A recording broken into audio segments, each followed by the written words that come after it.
Good morning, students. In this session, let us discuss about the natural phenomena of light.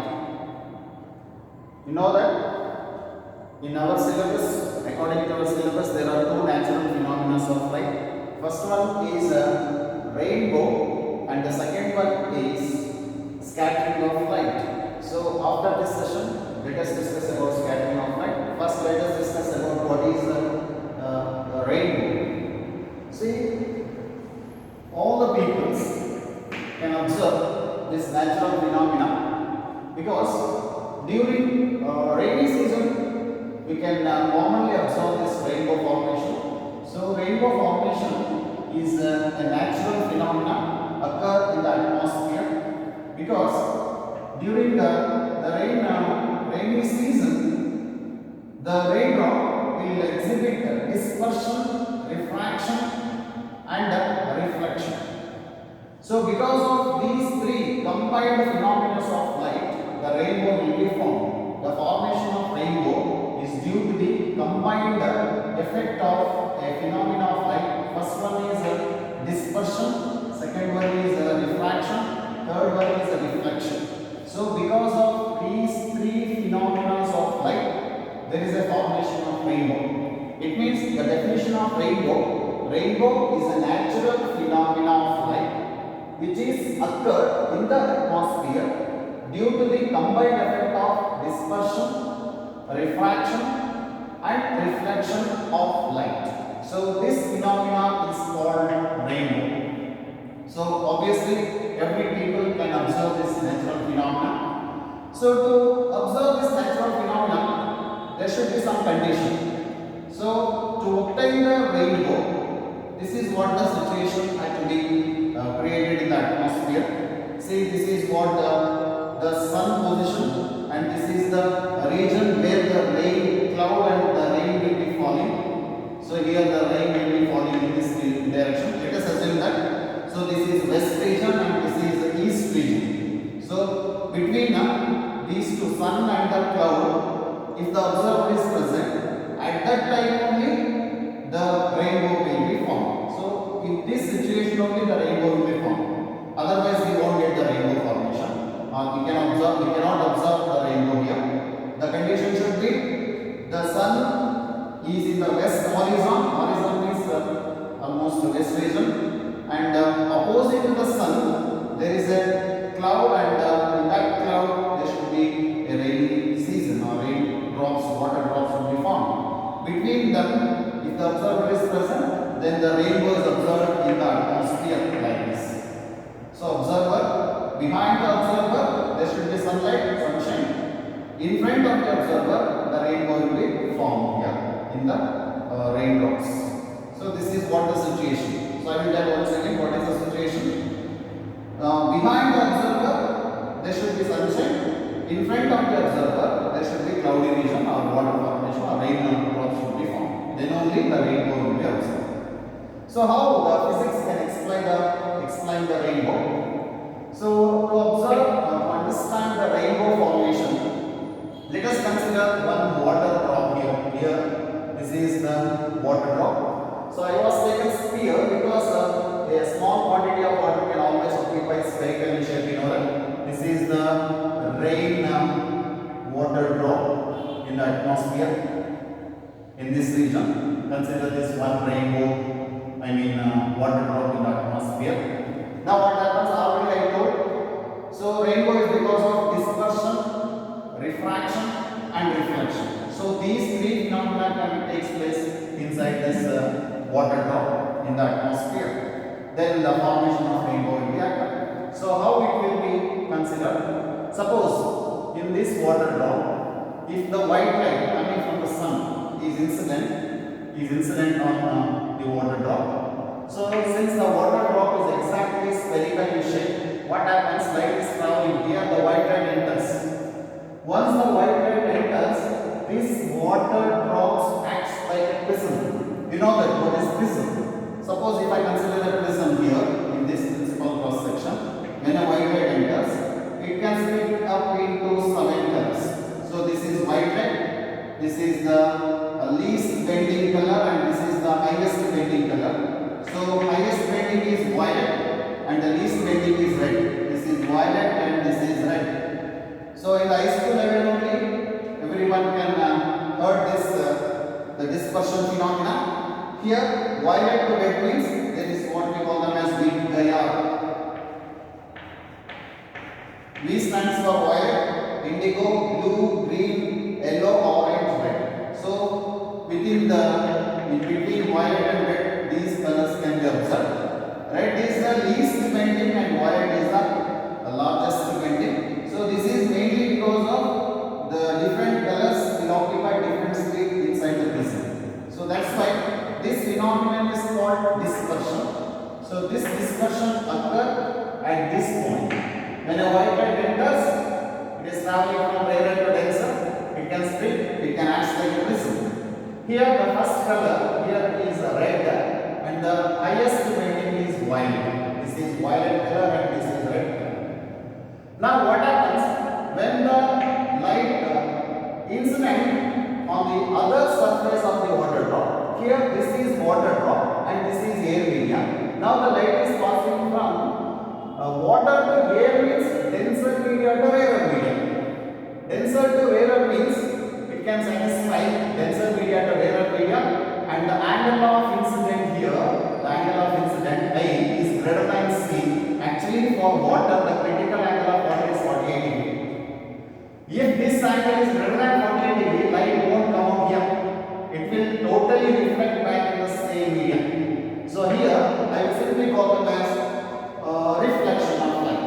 Reflection. Actually here total internal reflection takes place. Light will reflect back here. Now, so once the light will reflect back, see here it will changes. First red and red will comes down because we have to satisfy angle of incident must be greater equal to angle of reflection. Because here loss of reflection should be satisfied. This angle is small, so it will come here. This angle is large, it will come here. It means violet at the top, red at the bottom. So with respect to the direction of incident light, the angle between red and the direction of incident light is 42 degree and the violet and the direction of incident light is 40 degree.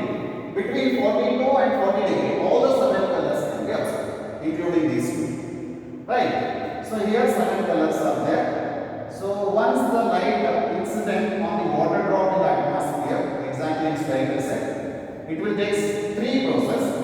First here, refraction. I will consider refraction. Along with refraction, dispersion of light, splitting of white light into its constituent colors. 7 colors are split. It will splits into 7 colors, and it will undergo total internal reflection. I will consider reflection of light. It will reflect back in the water only because it won't go out. Since the angle of incident must be greater than the critical angle, it will undergo total internal reflection. Again, here one more type of refraction. Refraction means bending of light when it travels from one medium to another medium. So totally 3 phenomena can take place. Refraction, here it is reflection, refraction, inside this dispersion.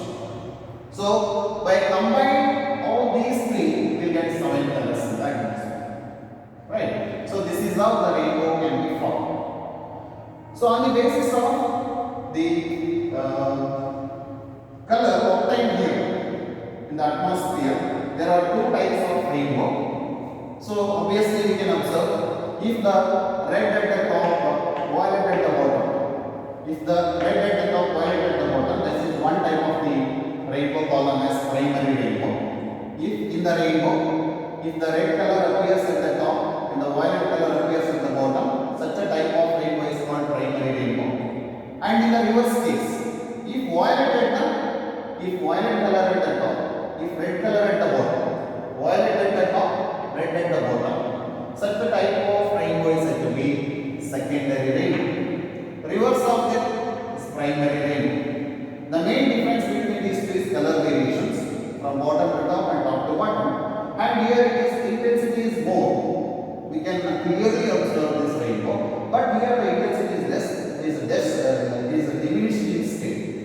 Right? To obtain these 2 types, to explain the primary rainbow and secondary rainbow, let us consider the red angle. See here, in the first diagram, I already wrote the ray diagram for primary rainbow. Here, this is the incident light, sunlight incident, and it is coming from the western horizon, western horizon, and it will incident on the water droplets formed in the atmosphere. Let us assume this is the droplet number 1 and this is droplet number 2. Let us consider two water droplets. First one is when a light is incident, obviously you know that what happens here. Red will come out with an angle of 42 degree, violet will come out with an angle of 40 degree after a three process: dispersion, refraction and reflection.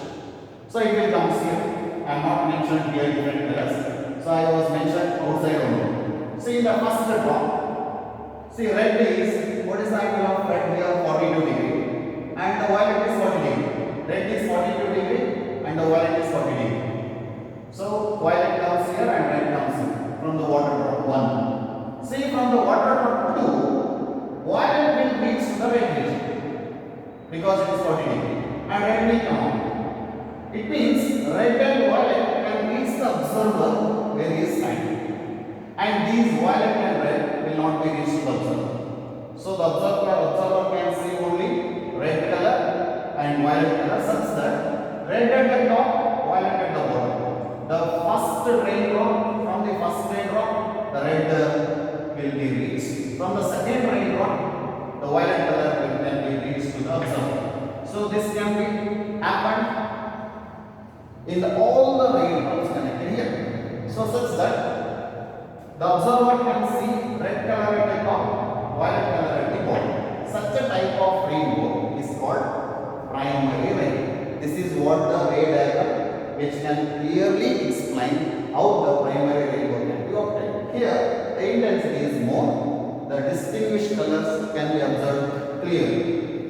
Now, in the secondary rainbow, here we can observe the incident light here, whatever the incident light we are taken, which is coming from the sun, incident light, will incident to the water drop in this region. Almost the sun reached during sunset time. So it means that during sunset time only we can observe this type of rainbow, secondary rainbow. When a light incident and it can undergo refraction first. This is the refraction region and it will undergo dispersion. I won't written here. Dispersion takes place and all the 7 colors will undergo total internal reflection once here, and again here undergo total internal reflection. It means refraction, reflection and refraction. It means 2 times refraction, 2 times reflection. Here 2 times refraction, 1 time reflection. That is the main difference between here. 2 times refraction, 2 times refraction, 1 time reflection. See, once the light enters inside the water drops, and definitely it will undergo this one, dispersion also. So commonly it will take place. Here what happens? 2 times refraction and 2 times reflection. 2 times reflection. 2 times reflection takes place. So it is a 4-stage process, and this is a 3-stage process. See, in the water drop 1 and in the water drop 2. See what happens here. Since there is a more extra stage, light will reverse. It means red will escape from the first color and violet will reach the observer. And violet will escape from the second drop and red will reach to the observer. It means violet appears at the top and red appears at the bottom. See, the observer can see the rainbow such that the violet should be at the top and the red should be at the bottom. So the intensity is little bit lower because here 2 times reflection takes place. It is faint compared to this one. It is dark and this is faint. So this is the ray diagram which can clearly explains the formation of secondary rain. So this is how the natural phenomena right? So in the next session, I am going to explain the second natural phenomena, as I told already, the